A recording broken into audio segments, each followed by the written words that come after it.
Awalnya tuh bagaimana sih Kang sehingga Kang Dadan mempunyai keinginan ingin memelet artis ini? Tahun 2018 dibilang model artis juga lah, inisialnya I lah. Mungkin sekarang juga terkenal. Gimana sih layaknya pacaran, layaknya seorang kekasih gitu kan, dia benar-benar ngejar-ngejar sampai yang anggaplah Barbie cowok ini adalah si cowoknya, Barbie cewek adalah perempuannya. Yang perempuan kita taruh di perempuan, yang laki-laki kita taruh laki-laki. Kita ikat dulu.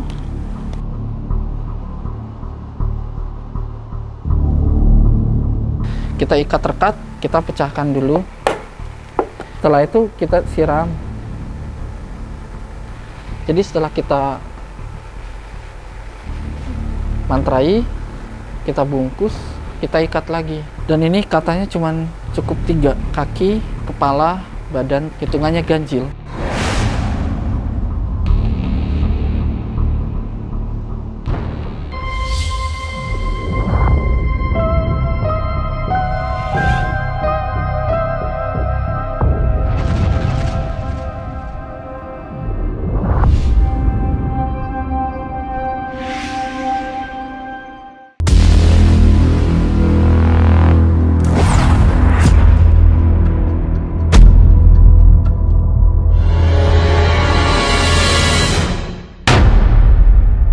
Kang Dadan, selamat datang di studio Ganjil Misteri.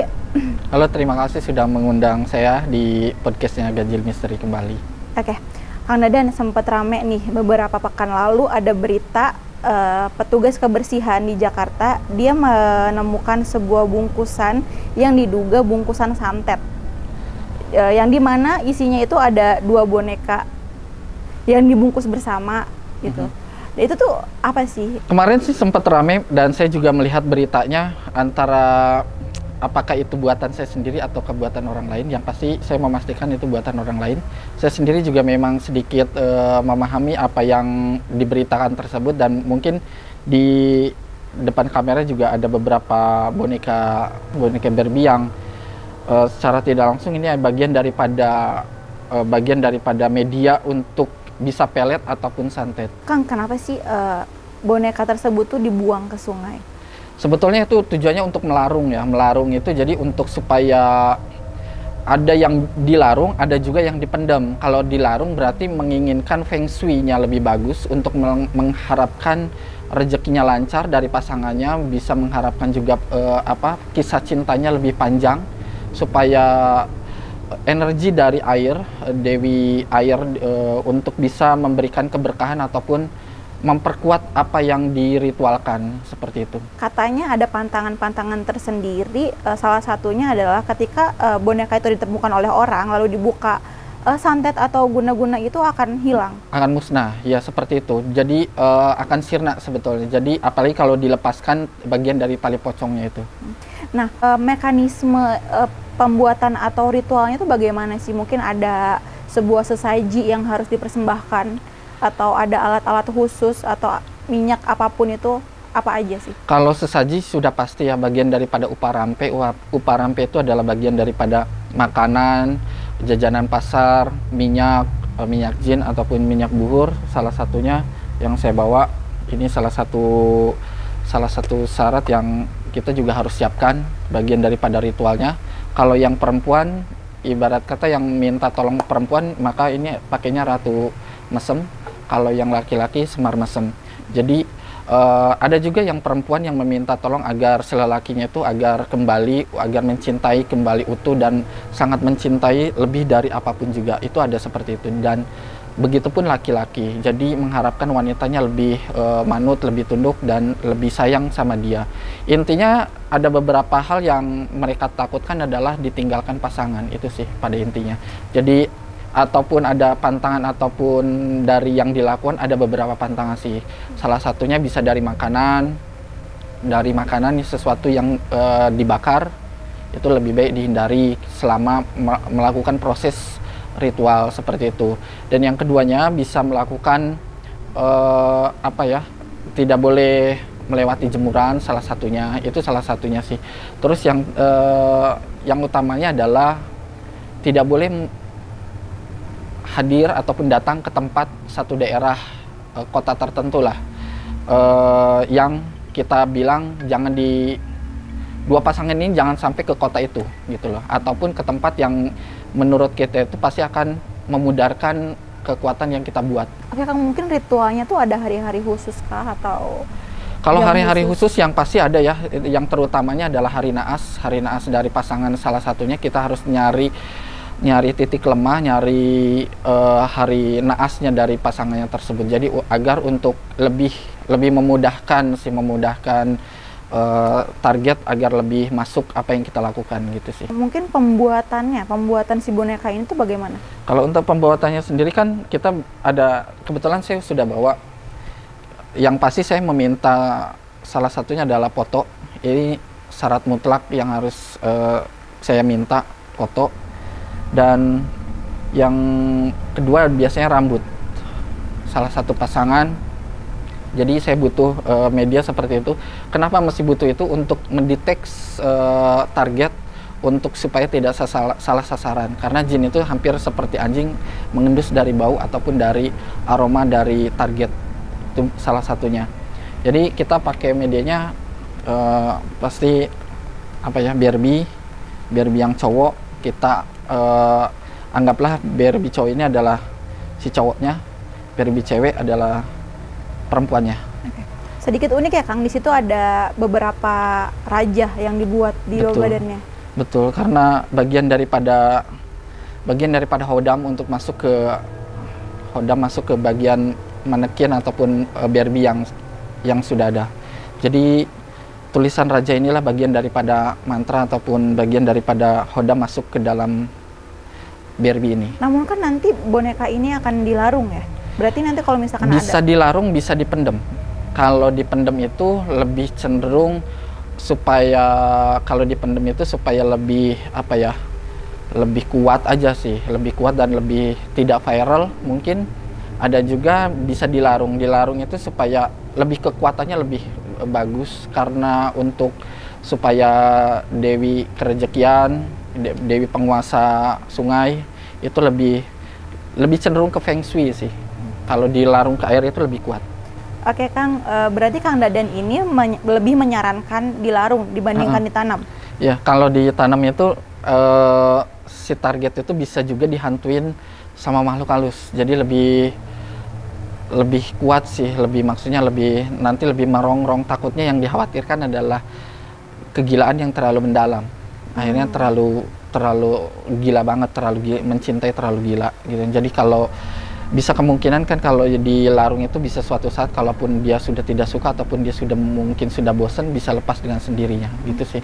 Tapi dilarung dan ditanam itu memiliki kelebihan ya masing-masing. Sama aja sih sebetulnya. Cuman kalau lebih disarankan sih dilarung, karena mungkin seiring waktu berjalan kan kita tidak tahu rasa cintanya pudar atau kayak gimana kan, bisa aja terus suatu saat bisa lepas. Kalau ditanam kan kita mungkin bisa lupa ataupun nanamnya di mana kita nggak tahu. Tapi resikonya ada loh, yang dilarung itu bahkan ada ketahuan kayak berita yang kemarin.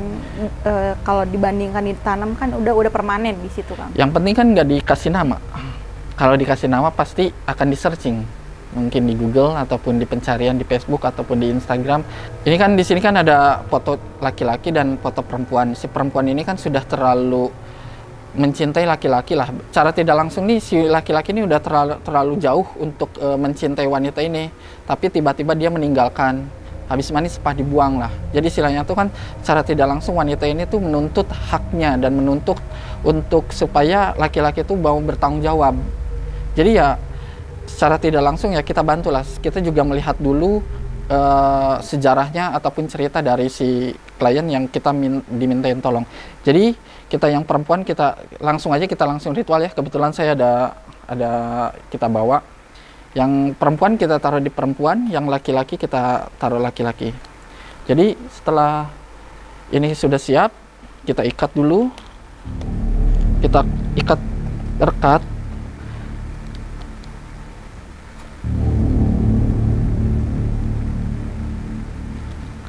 Kita ikat rekat, setelah ikat rekat, kita bakarkan hiyo dulu atau bakar dupa untuk memanggil mantra ataupun untuk memantrai boneka tersebut. Karena yang pastinya boneka tersebut akan memiliki kekuatan ataupun mantra tertentu. Oke, ini minyak jin ratu mesem, semar, yang kalau yang laki-laki semar mesem, kalau yang perempuan ratu mesem. Jadi kita pecahkan dulu. Setelah itu kita siram.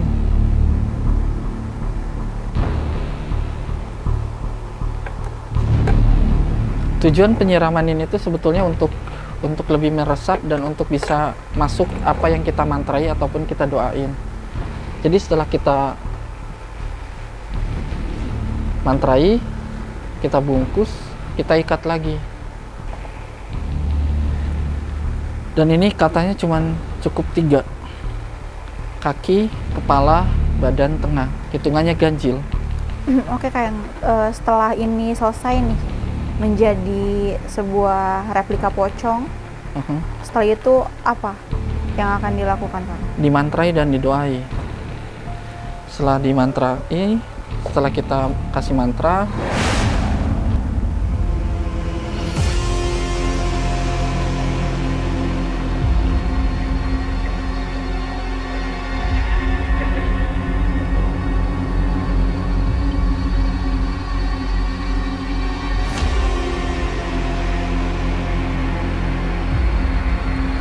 oke, ini sudah selesai proses ritual dimantrain dan kita tinggal nanti dilarung ataupun dipendem di tanah. Iya, Kang. Presentasenya ini berapa nih? 90%. Kalau misalkan yang tadi Kang Dadan omongin bahwasannya ada ada gagal gitu ketika ditemukan orang, itu akan mengulang kembali proses ritualnya atau bagaimana? Diulang kembali sampai ada kalanya orang tersebut lagi dilindungi, kalaupun nggak kena, mungkin kebetulan dalam minggu itu ataupun dalam 1 bulan itu dia lagi dilindungi sama pasukan langit biasanya. Setelah ritual selesai, si target ini akan peka bahwa dia kangen ataupun mau balik lagi sama kita gitu. Itu berapa hari? Setelah ritual dan larungan biasanya kurang lebih 1 hari dan 2 hari, dan itu kan tugasnya dari Khodam atau jin itu kan menutup indera dari alam bawah sadar. Alam bawah sadar menghantarkan ke hati, dari hati nanti dihantarkan ke otak. Jadi lebih cenderung visualisasi ataupun pendengaran, penglihatan itu jadi seolah-olah dibuat ilusi, karena pelet itu ilusi. Kang, ada nggak sih setelah orang meminta pelet supaya pasangan kita tuh nempel terus ke kita, setelah itu berhasil, kita sendiri tuh ngerasa risih gitu? Ada nggak sih yang kayak gitu? Tinggal pantangannya aja yang dilanggar, atau enggak bawa ke daerah ataupun kota yang saya tunjuk. Itu pasti lepas. Tapi Kang, ada nggak sih orang yang bener-bener oke nih, gue berhasil melet nih orang, tapi nggak mau untuk menjalani pantangan tersebut. Jadi ada orang yang udah berhasil melet nih cowok atau cewek. Nah kan itu kan ada pantangannya. Nah pantangan tersebut nih sama si orang ini nggak dilanggar gitu. Nggak nggak dilarang lagi gitu, kayak lama-lama pudar lah. Lama-lama pudar, jadi efek visual ataupun ilusinya itu jadi mulai berpudar, karena kan dari jin itu kan membuat efek ilusi, efek audio ataupun maksudnya audio visual itu maksudnya bisikan, karena kan nanti setiap makan, setiap mau tidur tuh keingetan terus, terbayang terus, itu yang dirasakan, jadi lebih cenderung gelisah. Dan kalaupun sudah dilepas nih, kita sudah nggak mau lagi sama dia, itu move on-nya lama. Walaupun kita sudah nggak ada rasa, tapi kecenderungan rasa untuk sayang ataupun keingetan dia tuh kuat. Oke. Mungkin Kang Dadan sendiri ini sebagai pelaku spiritual pernah nggak sih melakukan hal itu? Iya, pernah lah. Saya tahun 2018 saya dibilang model artis juga lah. Inisialnya I lah. Dan kurang lebih 1 tahun lah berjalan. Jadi mungkin sekarang juga terkenal. Tapi saya lepas begitu aja. Kenapa? Mengikhlaskan aja. Jadi mungkin terbawa perasaan, ya akhirnya rasa ingin memiliki, tetapi akhirnya kita sadar bahwa kita bukan apa namanya, levelnya dia ataupun bukan untuk dia yang terbaik. Awalnya tuh bagaimana sih Kang sehingga Kang Dadan mempunyai keinginan ingin memelet artis ini? Kalau untuk diri pribadi sih sebetulnya sudah tertanam di mata. Jadi untuk lawan jenis ataupun ketika hati dan pikiran saya sudah tergetar sama dia, secara tidak langsung ketika body language ataupun tatapan mata itu akan sangat mempengaruhi. Karena sudah tertanam, jadi nggak perlu ritual kalau untuk saya pribadi. Langsung aja, karena Kang Dadan udah mempunyai ajian-ajian tertentu. Betul, dan itu akurat. Dan saya diberikan kelebihan mata yang berbeda untuk bisa mempengaruhi seseorang. Kang, awalnya bagaimana sih sehingga Kang Dadan mempunyai keinginan untuk memelet si artis ini dengan eye contact Kang Dadan itu sendiri? Jadi sebetulnya kita sendiri kan sudah bawaan dari lahir, dan kebetulan waktu itu sih memiliki ini tuh dari nenek sebelum meninggal, itu dijilatin dulu di kedua mata saya. Jadi pesannya cuman dipergunakan dengan baik, itu aja. Terus hadirlah si artis ini, si model ini datang dan bercerita tentang keluh kesah di dunia keartisannya dengan kepolosannya dia cerita, dan hati secara manusiawi saya melihat melalui eye contact, dia juga melihat. Akhirnya di situ dia ada rasa suka, langsung ada rasa suka, dan begitupun saya sendiri.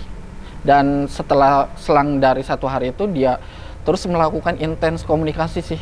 Jadi nampaknya kena, gitu aja sih. Itu proses hubungannya bertahan berapa lama nih? 1 tahun. 1 tahun itu lepas gitu aja atau emang ada? Karena kesadaran sendiri. Kang Dadan, apa bukti nyata dia cinta sama Kang Dadan? Ya jelas lah, dia layaknya, gimana sih layaknya pacaran, layaknya seorang kekasih gitu kan. Dia benar-benar ngejar-ngejar sampai yang dia tidak mempedulikan di sekitarnya, lingkungannya, dengan lingkungan, banyak lingkungannya di sana lebih ganteng-ganteng, lebih modelis, dan lebih tajir dan lebih kaya di antara saya. Proses untuk berpisahnya pasti ini membutuhkan usaha dong. Sangat susah sekali. Cuman saya menganjurkan ke dia, datanginlah kota ini, itu aja. Ya kelemahannya yang saya sampaikan ke dia sebelum memutuskan untuk saya meninggalkan dia, saya sebutkan 1 kota, kamu harus kunjungi kota tersebut. Karena salah satu kota itulah yang kelemahan dari ajian itu. Berarti orang-orang yang minta tolong ke Akang gitu, minta tolong melet, berarti salah satunya kota tersebut dilarang oleh Akang sendiri? Ya, hindari. Apalagi berdua datang ke satu daerah itu. Kalau sendiri sih jalan-jalan is oke, nggak masalah. Cuman kalau untuk berdua langsung ke daerah tersebut, pasti saya berani jamin lepas dia akan pulih. Kenapa dengan kota itu, Kang? Ada sejarah dan kelemahannya di situ. Ada satu keramat yang dikuasai, keramat tertentu. Salah satu ya adalah yang mungkin salah satu tempat yang saya nggak bisa sebutin. Cuman yang salah satunya yang dekat itu aja. Kang, pelet itu permanen nggak sih sebenarnya? Permanen, karena itu bersifatnya ini ya, permainan alam bawah sadar. Karena permainan ini ya, permainan kekuatan telepati ya. Karena manusia itu memiliki kekuatan telepati, memiliki suatu kekuatan yang sebetulnya kalau diasah itu sebetulnya punya. Hal simpel aja sebetulnya. Kalau di phonebook kita ingat nama satu Asep gitu kan. Dalam beberapa waktu atau beberapa kurun waktu dia nelpon balik si Asep itu. Itu namanya kita kirim telepati. Sama kalau zaman dulu itu kita kirim surat melalui merpati, burung merpati, itu sama. Cuman kita membayangkan nama wajahnya seseorang melalui transfer, melalui teknik telepati, itu pasti nyampe. Kang, ada kasus pelet nih, tentang perpeletan.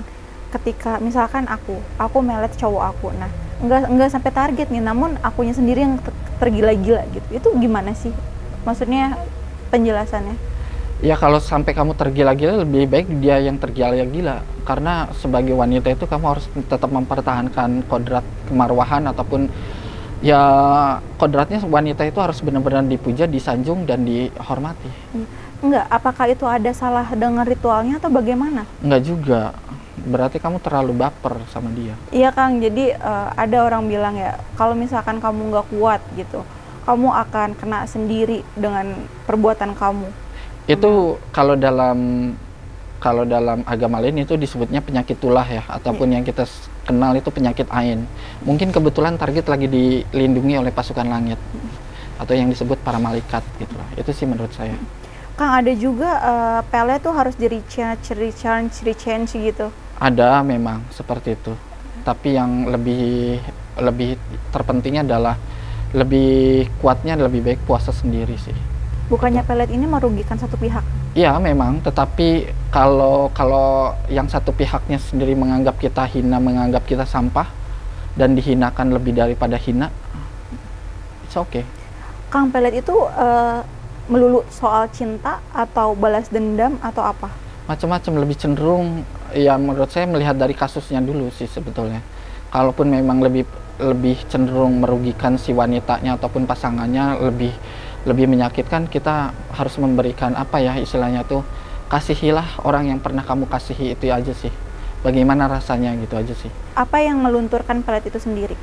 Dekat dengan Tuhan, bahasa zikir, sholat, terus ruqyah salah satu, tetapi ruqyahnya juga harus benar-benar yang ruqyah dalam tanda kutip itu yang benar-benar tulus ikhlas ya, dalam artian kata tuh benar-benar kita tuh meminta pertolongan kepada Sang Pencipta. Itu poin pertamanya, karena kalau hanya sebatas ruqyah action atau show up gitu kan, atau yang cuman teriak-teriak kayak gitu, nggak bakal mengaruh. Harus dari hati dulu, benar-benar mau bersih. Dan yang kedua adalah ruatan sengkolo ataupun pembersihan jasmani dan rohani, melakukan mandi-mandi tertentu yang dianjurkan ataupun yang diritualkan oleh orang yang lebih memahami, gitu aja sih. Kang setuju nggak sih pelet ini berguna bagi orang-orang yang tidak pede atau tidak percaya diri? Ya nggak juga sih kalau menurut saya, karena pelet ini akan bekerja jika kita mengenal orang tersebut, kita juga pernah berkontribusi ataupun kita juga pernah melakukan kontak, berbicara ataupun melakukan aktivitas bersama. Mungkin Kang Dadan mempunyai pesan untuk pemirsa Ganjil Misteri. Kalau untuk pemirsa Ganjil Misteri, selalu hargailah pasanganmu dan selalu hormatilah pasanganmu bagaimanapun juga. Itu bagian daripada pilihanmu, karena pilihanmu adalah tanggung jawabmu. Kang Dadan, berarti replika pocong ini akan Kang Dadan ngelarung ya? Ya, jadi setelah ini kita akan buang, kita akan larung ke sungai. Jadi setelah syuting ini kita akan langsung ngelarung aja. Baik Kang, terima kasih atas kehadirannya di studio Ganjil Misteri. Sama-sama, terima kasih Nopi sudah memanggil saya di Ganjil Misteri. Sampai ketemu lagi di lain hari, di lain kesempatan. Pocong ini saya akan buang, jadi kita langsung aja buang ke sungai.